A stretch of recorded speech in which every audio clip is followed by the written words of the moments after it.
nearly 30 years after a murder prosecutors say he did not commit. Fox 45's Keith Daniels is following this story tonight. He joins us live with an update on the man set free and the continued search for the killer. Keith. Well, Maxine and Kai, James Langhorne was 24 years old when he was convicted in 1996. He's the proud father of 2 and a grandfather of 5. He says his ex-wife helped him fight for his freedom, and tonight he's back with family. James Langhorne, a free man, let go from prison.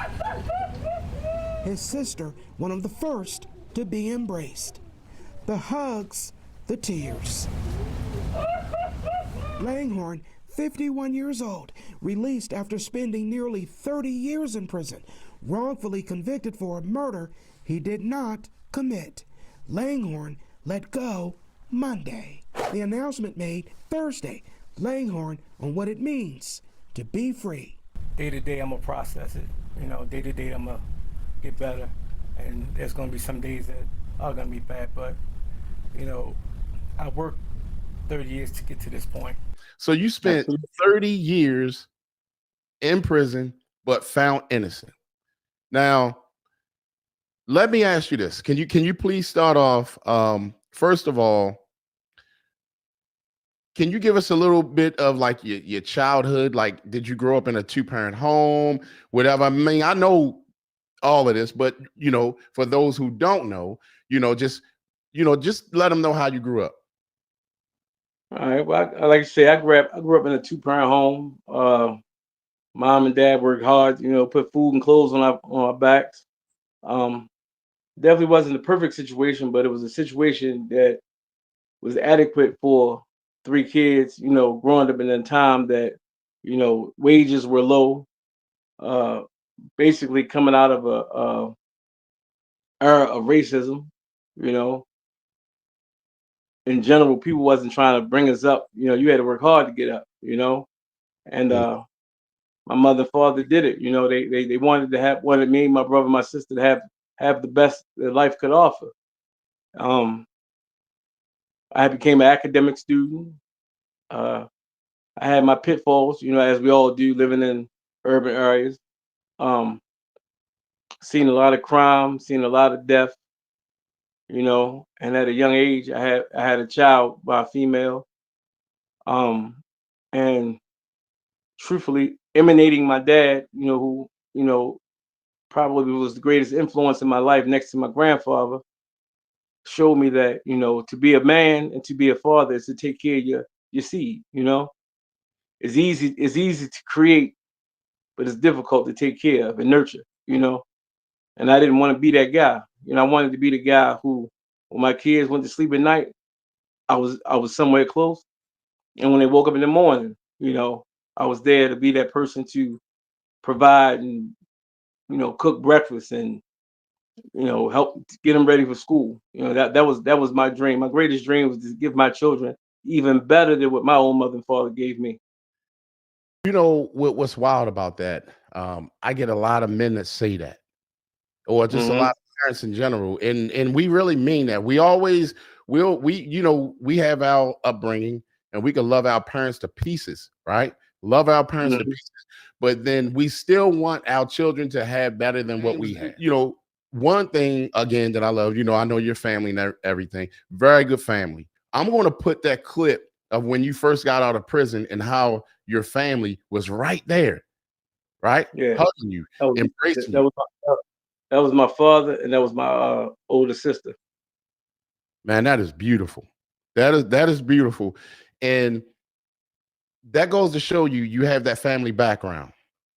Right. You know what I mean? Shouts out to Miss Amelia. Good to see you, Miss Amelia. And also, Pokey Sue said, can we get Mr. James to please throw up a Cash App and let's see if we can bless this man? You know what I'm saying? So everybody who is listening, I know every time y'all think when situations like this happen, that when everybody get out there rich. That's not always the case. And then let's just say if they become better off down the line, what about right now? Let's Let's put something to help this man. I'm surely going to do that. You know what I mean? I'm going to make sure that I got my brother. If I got it, you got it. You understand what I'm saying? So, I want you, well, in a minute, I want you to let us know your Cash App. Matter of fact, I think I got it. Matter of fact, I know I got it. I'm gonna use that one, and then but if anybody have a problem, then we'll give you the other one, because I remember the other day when I sent you know, and then you had your sister, because y'all gotta remember he was gone 30 years and things have drastically changed. So if you can let us know this, right? You know, I'm so used to calling you Jimmy. It's okay. Hey, listen. One thing about Jimmy, right? That's when I know it's family. You know, because that's what family call me. Yep. Not niggas in the streets. Not ex-convicts. You know, Jimmy was that child, that young man that, you know, when we played football together, when we rode, you know, BMX bikes together, you know, when we was in Boy Scout together. I love Jimmy. You know what I'm saying? And it's sad because prison detached me from Jimmy, because you have to become something else. You know, it's like when you're in the jungle, you have to become part of the jungle. You can't be the Boy Scout. You Right. can't you can't be you can't be an academic student thinking, you know, that's going to be okay, because you become prey. You know, I've seen the most heinous, you know, oh my gosh, I've seen some stuff, man, that in natural life, you think you've seen it all. You go in these prison systems, man, and you can't even imagine sometimes. Some people, you know, say they did time 2, 3 years and they seen this, you know, minimum security. You go into these higher security levels, man, and correctional officers, they turn their back because their duty is do 8 hours, get their paycheck, go home. You know, protect the public from you climbing the fence, I guess. But your life itself is minuscule. It doesn't equate to them risking their own lives to the point of, you know, death or anything. So a lot of stuff get thrown behind closed doors, you know, and as the streets say, you know, you put in a position where if you tell or speak out, the next person that's going to be prey is you, no matter who you are. Right. Right. And see, a lot of times, a lot of things that we see in movies is real. You know what I mean? It Right. ain't just a movie. It ain't just fiction. It is actually real. So, and that's what he's saying right now. Shouts out to my brother Omerta. Thank you for coming through. And they're listening from, I think, Australia.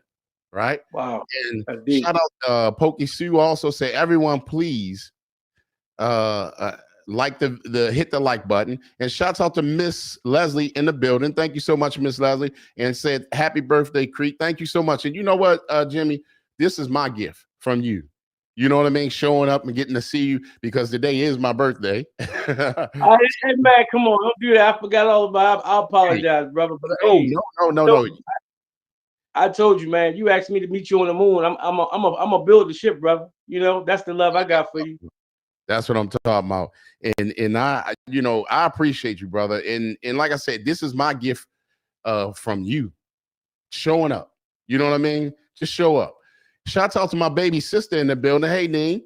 And she said, happy birthday. I love you. I love you too, baby sis. Can you explain? And we're going to go back to the family thing, because that's important. But can you explain to us kind of what happened? Like, were you know, like I saw the news clips. You know, I did my research and everything, and I was just blown away that this happened to somebody, first of all, like you, and somebody that I know that's family to me. When everything happened, is, I guess what I'm asking is, like, were you like in the house and you got a knock at the door, or what happened? Well, the short version of it is basically, well before, you know, cell phones became a household kind of thing. Uh, I had kind of just got off of work. Uh, well, no, well, actually, I got off of work, and there's another childhood friend of mine. You know, we had this thing that on weekends, after we get off of work, I'm quite sure you might remember this, Jeff. The spot called Burke's Cafe on Light and First, Lombard. Right. It vaguely. was it had a comedy club upstairs. But anyway, um, You know, we had this thing, we'd meet up, you know, I would page him or whatever, you know, and being as though, you know, we wasn't in the streets no more, you know, our thing was like riding around on a weekend, get a few beers, you know, and just kick it, you know. So on my way home, I stopped at the phone booth and called his job. He wasn't there. He was actually working at like a little delivery place, pizza place. And they was like, he'll be back in a minute. So I'm standing, it was a phone booth that you could call back. So while in the midst of me standing there, some shots, you know, gunshots go off or whatever. And, you know, and before this new age where people whip out cameras and stand there and run up on the body and, you know, film it, our rule was you hear shots in one area, you go the opposite way.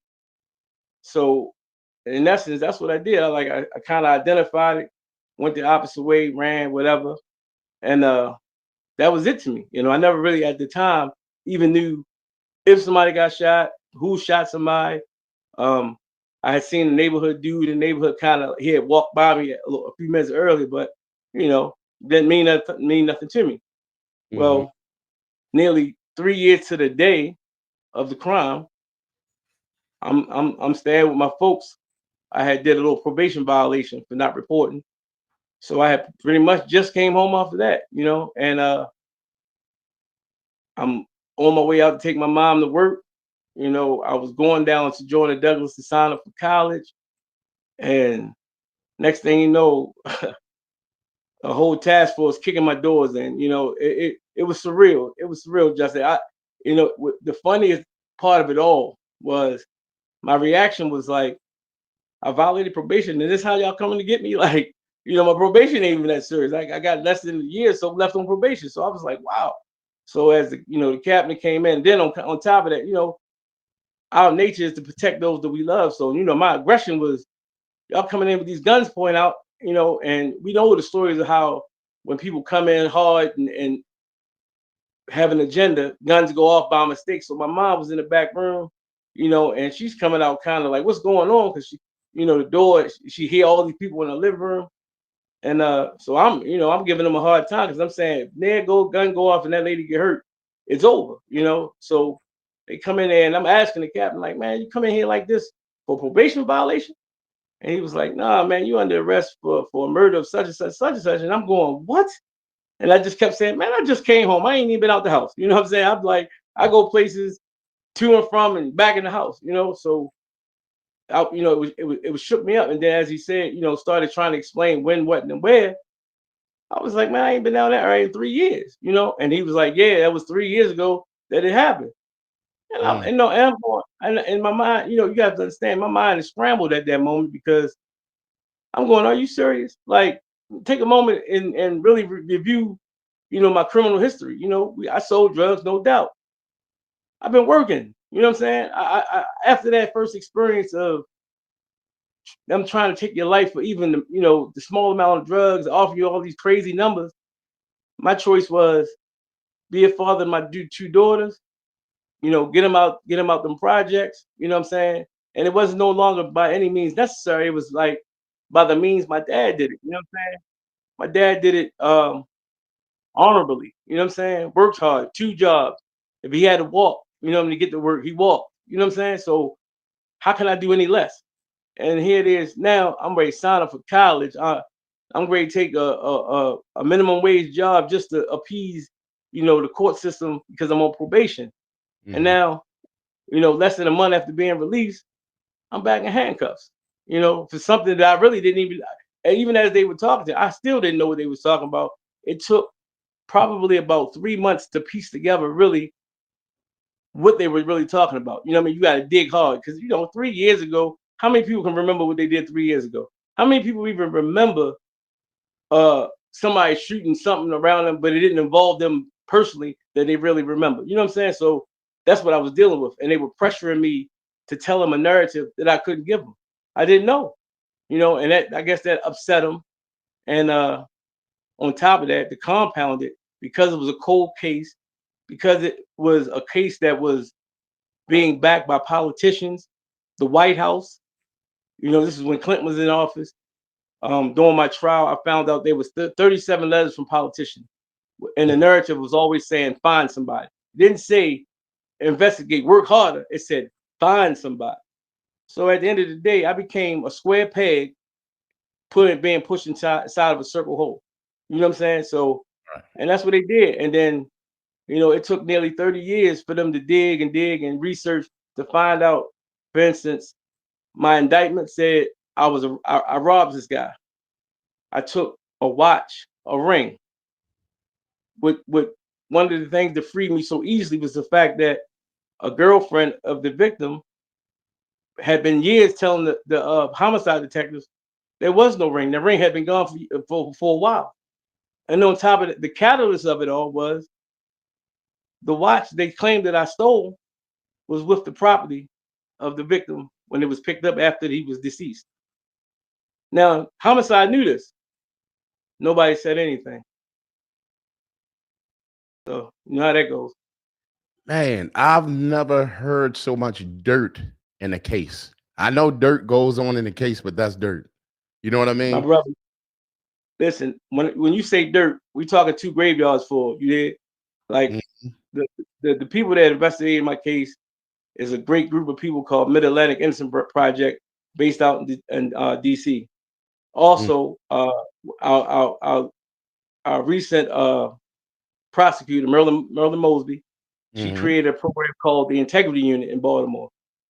So without these 2 entities coming together, I wouldn't be sitting there talking to you, brother, because believe me, I followed every thing known to man, to try to get myself my freedom.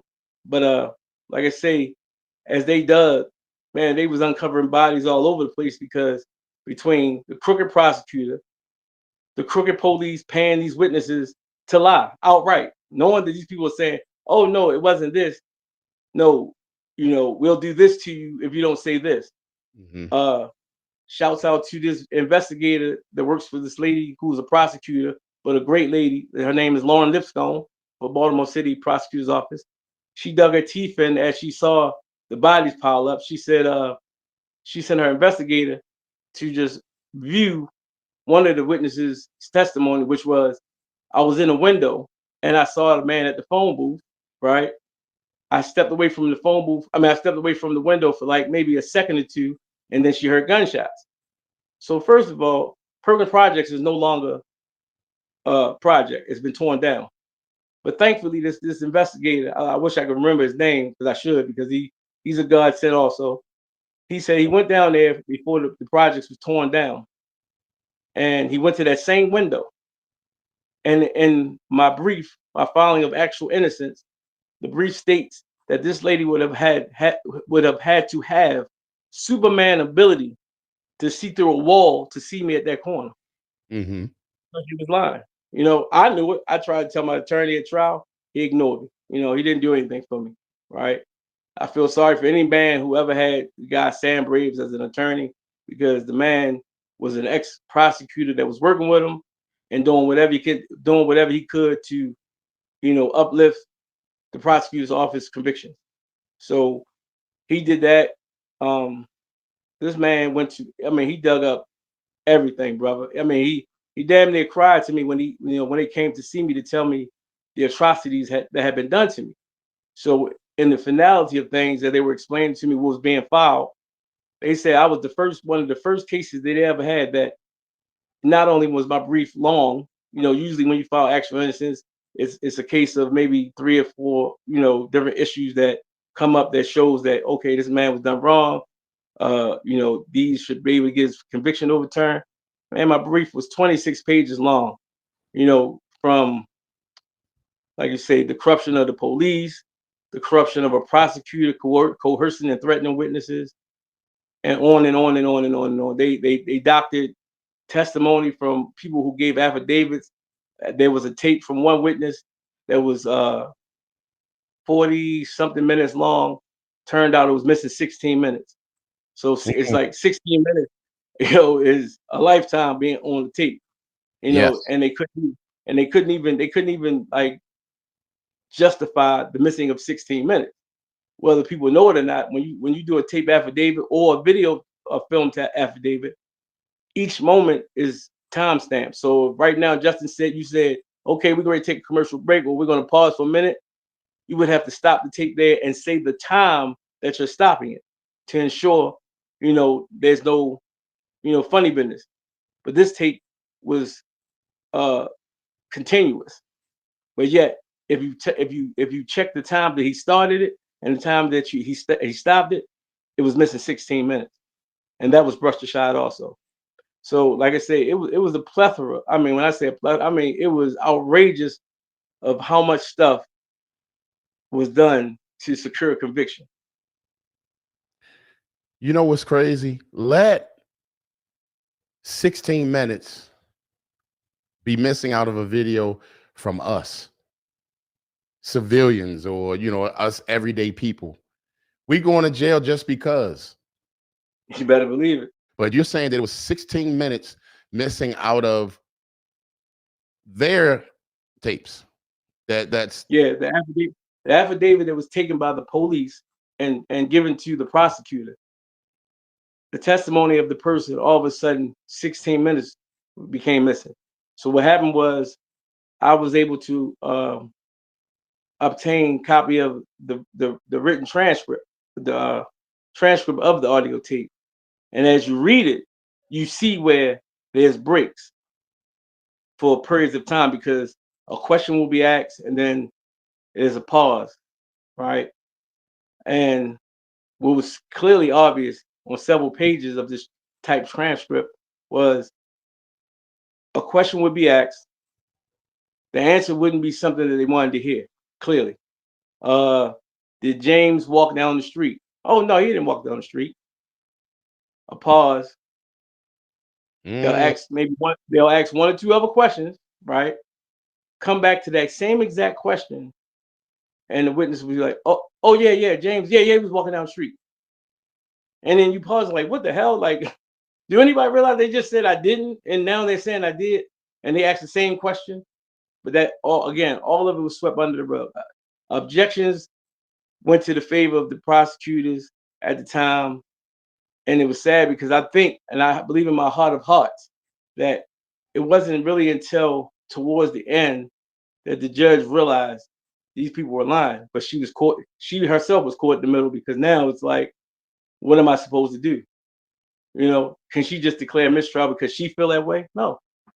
She had to go with what had been presented, a bunch of felonious evidence, a bunch of withheld evidence, because they had so much exculpatory evidence that wasn't presented to the defense that it was unbelievable. They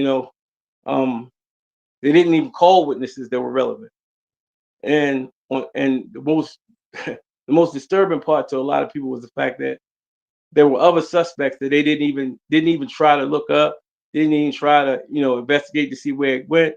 It was like, again, you bite into an apple. Well, guess what? It tastes good enough. Let's go. Let's go with it. We want green apples, but we got a red one, so we'll just make it work. That's the best way I probably can describe it. Man, you just explained a nightmare, because 1 minute you're free, next minute you're not, and it can happen to any one of us any day. Better believe it. Any day. I tell people that all the time, man. I mean, Justin, I tell people now, they think I joke. Man, thank God for cell phones and these little video cameras you can clip to your shirt. Like I say, I travel not alone, brother. I live in an area that's that's for the most part free of crime, community based. And if I leave this area, brother, believe me, I'm surrounded by people that ain't playing no games. And if you want to put me upon something, they'll be hard pressed, because I don't mind taking pictures and being recorded, showing my actions and where I'm at. Because even now, being a free man, fully exonerated, there's still fear there. You know what I'm saying? Even when I'm driving, if somebody's speeding, I get nervous. I don't want no parts of the police. I ain't saying all of them are bad people, because of course they're not. There's plenty of good officers out there that do their job the right way. But the fear is, all it took was one or two to achieve this ridiculous goal that, had I not had some good people 29 years later to fight for me, I would have died in prison, brother. So let me ask you this. You were speaking on cameras and everything, right? So today, like I said, me and you agree on it, this could happen to any one of us at any given time, right? But with cameras being out there, do you think they're helpful? I mean, I'm just straight up asking, do you think they're helpful? Extremely, absolutely, extremely. If there was a camera on every corner, I'm sorry to say, man, because I know I got brothers out there, man. They doing what they do to survive. Whether we agree or not, that's the way the world works, right? But the fact is, even if you are doing something wrong, that camera may be the thing that saves you from them compounding what you did wrong. You understand what I'm saying? You selling a little bit of drugs, but next thing you know, you got caught up for a robbery that you had nothing to do with. You know what I'm saying? Some person buying your little nickel bag said you robbed them. Said you had a gun in their face. Then the camera showed I ain't had no gun. It was a hand-to-hand exchange, and I went on about my business. But yet now you got 25 years for robbery. So it's always in. It is, and it's like it's a catch-22 kind of thing. You look at it like I don't want to be seen. Sometimes not being seen is not being heard either, and you'll end up in my situation. In 5 years, Justin, man, the world can change. So just imagine. Well, I stepped through the world, man, and the times that I have gone into the city, I'm looking at a place like it could be right now. Baltimore could be Atlanta. You did, because I don't know. I'm looking at stuff like, when did that come up there? Where's that? It's always a what? Like, wow, like even the bus station ain't down there no more. So I'm like, when I left, that's my cousin right there, Jimmy. She might be the one. Okay. So I'm looking. But yeah, stuff like that, bro. Just it was tearing me down, man, because it made me feel like dudes didn't care and they gave up, man. But like I say, man, you know me from the Boy Scouts, brother. I take on the challenge. We jumped in that icy cold water to get our bird badge, bro. And I ain't had no fear. If I say, hey, if it gotta be done, it gotta be done. I ain't no quitter. Right. But hold on one second. Let me show this. This was actually like kind of a gift to me on this day. I don't know. Let me see. Hold on. All right. This was what was on my cake, the print. It was dope. The memories of me and my boys and everything. It was so dope. So, hey, cuz, how you doing? First of all, greetings and salutations. Happy birthday to yet another Pisces person in the family. I'm sick of you. Happy birthday. Happy half a century plus some. Thank you, cuz. Sexy miling on a cake, but happy birthday. Good show. I was like, what day is it? Y'all be throwing me off with these shows. Because I had to come on. This is another one of my childhood friends. And look, you see how far he went back. He was talking about Boy Scouts. Yeah, so I said, oh Lord, he old too. Oh my God. I want to bring this up too. Now, when I talked to him the other night, right, it was actually funny because what he did was he was talking about and I think I showed y'all this picture before, but he was talking about Boy Scout. I said, Jimmy, you don't remember our Boy Scout. And he was like, man, you crazy. Yes, I do. I said, what was our troop number? He said 180. He remembered everything. But let me show you something right here, Jimmy. Hold up. Let me see. Hold up. Oh my God. Can't see it. Turn it up or back it up, like lean it. You gotta put it backwards a little bit. Okay. Jimmy, look at that. You remember that? I can't see it as clear as everybody else can see it. You probably have to send me a picture of it, right? And then I am gonna send you a picture of this. You know who on there? Who that? Our Scoutmasters. That the people who you name. Man, you ain't got Scoutmaster Dick on that picture, man. Stop. It's me and our Scoutmasters. But anyway, that goes to show y'all how far we went back and everything. And it was real. You know what I'm saying? And me knowing you, Jimmy, that definitely wasn't a place for you. I feel so bad that actually happened to you. Like I can't imagine, and I can't imagine it happening to you. When you were in there, I mean, you and cuz you can always bump in. You know what I mean? Oh, Miss Christina asked a question also. She said, "Did you get a degree while you were in there?" Well, unfortunately, they just started college programs back up.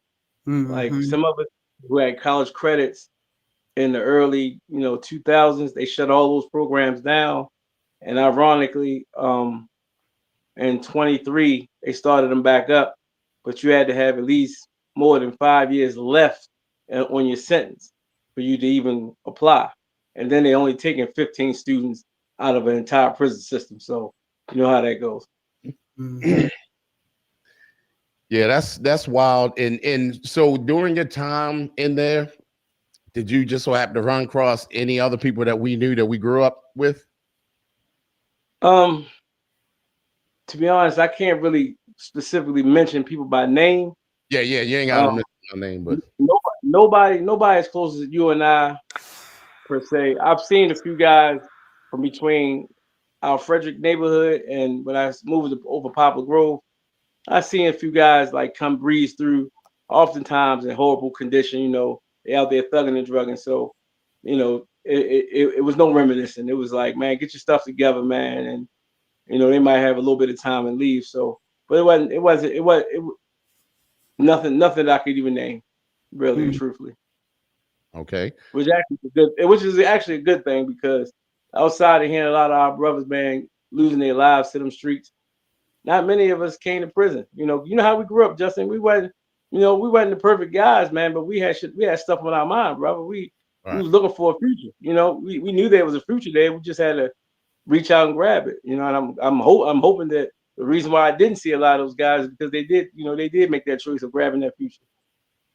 Now, also, Miss Christina's on the road tonight. She's asking the questions, right? And actually, she's asking, but don't answer it yet. She's asking, how did you finally get released? And that was very similar to what I was getting ready to ask you, which is, when did you started to hear some good news coming down the line that there's a glimmer of hope that you may come home? Well, this is a funny story, right? In 2022, uh, my attorney and an investigator came to see me at the prison called Patuxent, and they came and they gave me the speech about, "Are you ready to go home?" Of course, you bust out crying. What? Oh my God, it's finally coming true. But found out a couple months later that it wasn't what it was supposed to be. Devastating. Because by the time they had did it, I had gave half of whatever I had away anyway, right? I was down to the bare necessities. I was ready to go. So what it turned out to be was it was just a meeting, and they wanted to talk to me to find out if I could add anything to whatever they already had. And in that particular meeting, I'm picking my brain. I'm telling this lady, look, you asking me to go way back to something that I wasn't a part of. You know what I'm saying? And I think what really convinced this particular lady at the time, another prosecutor named Miss Linda Marirez, she had said to me, she looked at me in my eyes and she said, "You're trying to appease us the best you could." I said, "Yeah." I said, "Because you asked me questions. I keep telling you I can't answer them because I don't know. I'll be lying." You know, I could have sat there and said, "Oh yeah, Tony did it. He was around the corner that night, blah blah blah blah blah," to save myself. You know what I mean? But I couldn't. I was like, man, listen, I don't know enough to even really know why I'm here right now. I can only tell you what I do know and what I had already shared with. But I believe from one of my attorneys, they said that was a big turning point because it made them realize, oh, we really got to work to try to get this guy out. So eventually, over that next 2.5, 3 years, come December, my same two attorneys, they called me, and it's getting close to Christmas. And I'm like, man, they ready to give me some bad news. It had been so long. I had been waiting almost 5.5 years. Mm. So I'm saying to myself, here it comes. It's like the last couple months, man, I wasn't doing nothing but getting bad news, bad family news. And it was like, what else? But then she came with a smile and she apologized for what happened in 22 and said this time it's not the same, that the prosecutors had already got in contact with them and said that they were planning on filing a petition of actual innocence. And that was around December, like this, the week before Christmas. Mm-hmm. And but stated to me that although the prosecutor who was working on my case was going to file it, the top prosecutor for Baltimore City had to sign off on it, which is Ivan Bates. and because of the holidays. So you have to understand this was nerve wracking because if he says no, regardless of what had been done all these years, it's no. So I had to go through Christmas, New Year's, and what told me that I probably was really gonna go home is when Ivan Bates signed off on that thing, man. The week after New Year's, like because you know how New Year's is. It's the week of the New Year's, people still digressing, people just starting to go back to work, and that Tuesday, Lauren Lipstone and her investigator came to see me, apologized to me for what I went through, and made it clear that Ivan Bates had signed off and the petition will be going in any day. And then it's just a matter of getting a court date and the judge signing off on it. Man, that's a beautiful thing. I'm serious, man. I'm so happy for you. And I already told you, come on through. We got you. You know what I mean? Come on. You talking about come on through? I keep telling you, I'm already ready for coming on through. Hey, I see that. Mine, bro. I got mine. You hear me? Yeah. I ain't playing no game. Hey, when you come down, we gonna do so much. We'll go camping. You know, I want you to meet my sons. Hold on, that's my cousin. Look at my cousin, man. She always do that to me. She definitely cute. So look, you better watch out. I got 30 years of pent up energy, man. I can dance the night away. Ooh.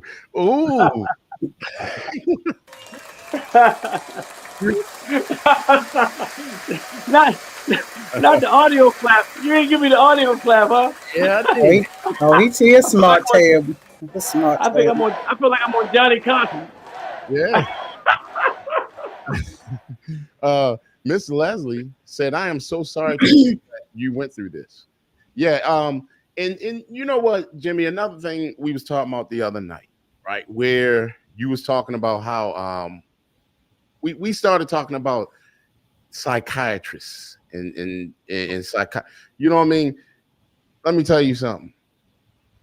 Me and you talk, you know, you open up to me just as the same as, you know, when we was kids, you know what I mean? Because, you know, we family like that, right? And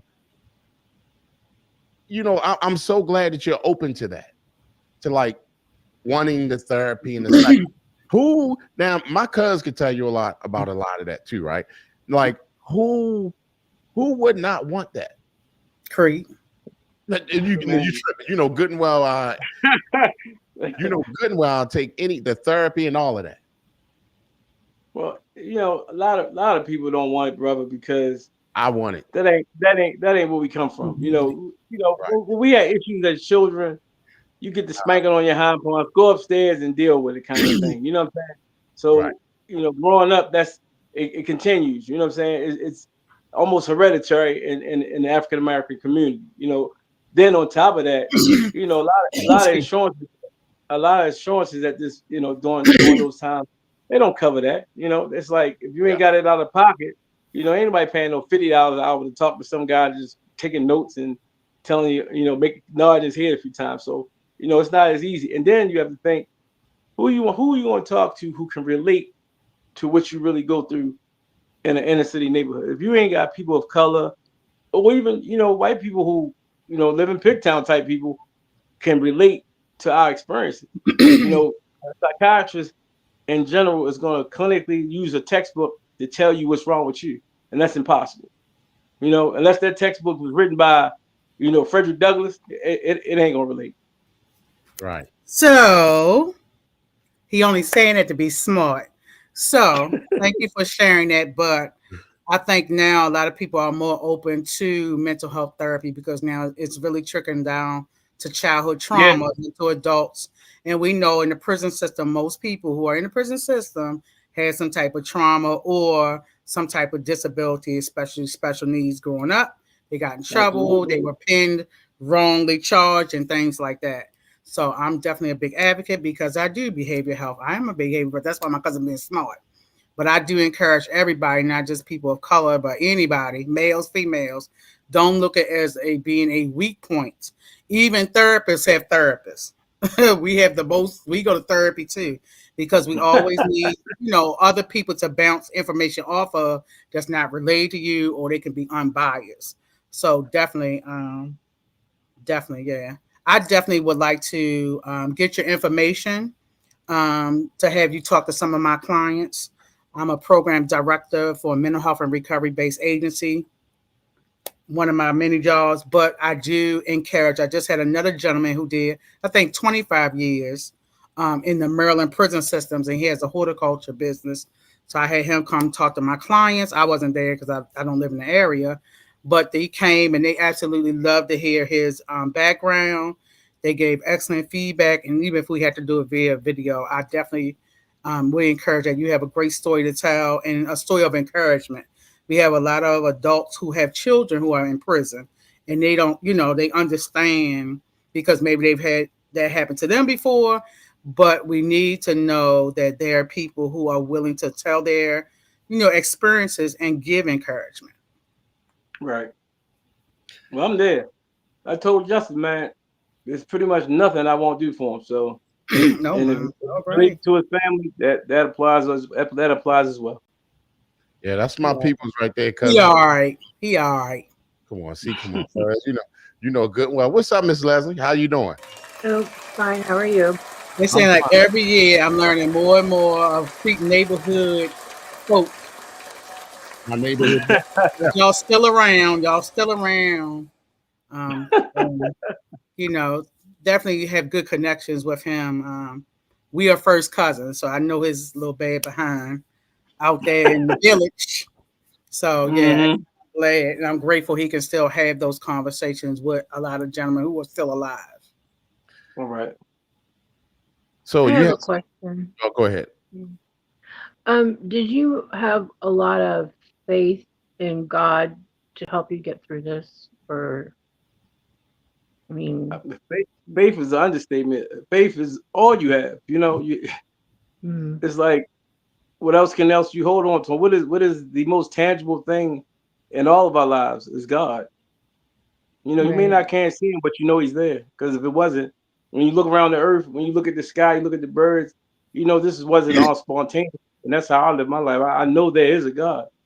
Regardless of what faith you believe in, there is a God. So that is what I held on to.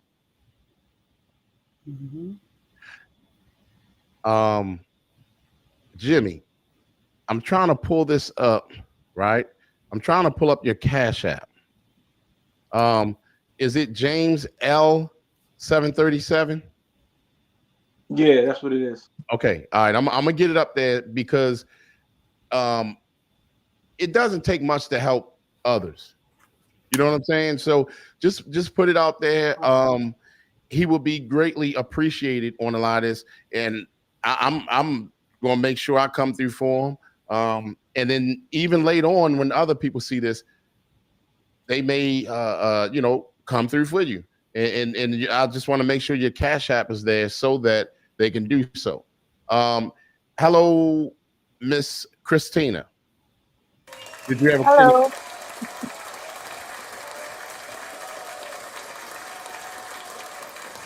Hi, Christina. Hi, Leslie. Did you have any questions, Miss Christina? Not right now. Okay. So all why right. you on the screen? Cause you're crazy. So look, right? So now let's say here's what I want y'all to do too, everybody who's listening.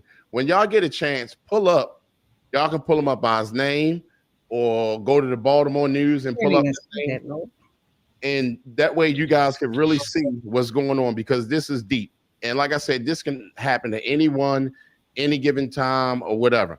And for him to endure this and be here, being able to talk to us is definitely it's a rare thing, and it's greatly appreciated. So when you came home, Jimmy, right now I saw the news clips and everything. I said, look at my boy right there. You know what I mean? So I mean, you handled yourself well in the interviews and everything. And like I said, your family was right there. So just in case, ladies, this is a man that came up 2-parent home with his family. And I say that for a reason, Jimmy. Now, let me ask you this, and I ain't trying to dig all deep, whatever, blah, blah, blah, but you know, I'm asking. Now, how is, when you first came home and your first meow, Oh man, you're crazy. what was it? Well, I mean, all right, I'm gonna be 1,000% honest, right? uh-huh, So I got a group of solidarity of 4 friends, right? 3 of which was in prison with me. And probably about like the 10th day, I was, the center of everybody's joke, right? So my closest friend, I call my little brother, Kilo, who keeps beeping in, combos, you on the podcast yet? Um, he kept showing me this video of some guy who refers to that as meow, right? So we uh-huh, might be going somewhere and he keep playing the video, keep saying, man, this man ain't got no meow yet. And at first I really didn't know what the hell he was talking about till I really caught on. And I'm sitting there, cutting my eye and stuff. And I'm like, it's like you can't rush into something, man. Like I just spent 30 years, brother, and I ain't about to come home and be down John Hopkins taking a whole bunch of pills because somebody gave me something. You know what I'm saying? It's too right, much out there now. So, right. I mean, I don't want to sound cliche, but I'm looking for love, man. I'm looking for a wife. I ain't looking for sex. You know what I'm saying? I went 30 years pretty much without it. So it's like now, like, maybe a week, couple months, I don't know. Hopefully it wouldn't be super long. But anyway, what happened was I was introduced to one of my close friends, family member who I had knew. Hmm. And empathy, call it what you want. So that was it. But I had some, yeah. I've been to the kennel at least once or twice, but that's about it. Okay. Ain't nothing wrong with that. So let me ask this. What type of woman are you looking for? I mean, if you can give us just let us know, like, what how does she have to be? She has to be honest. Honesty has to be like the number one factor. Person with some intelligence that can engage, I can engage in a conversation with.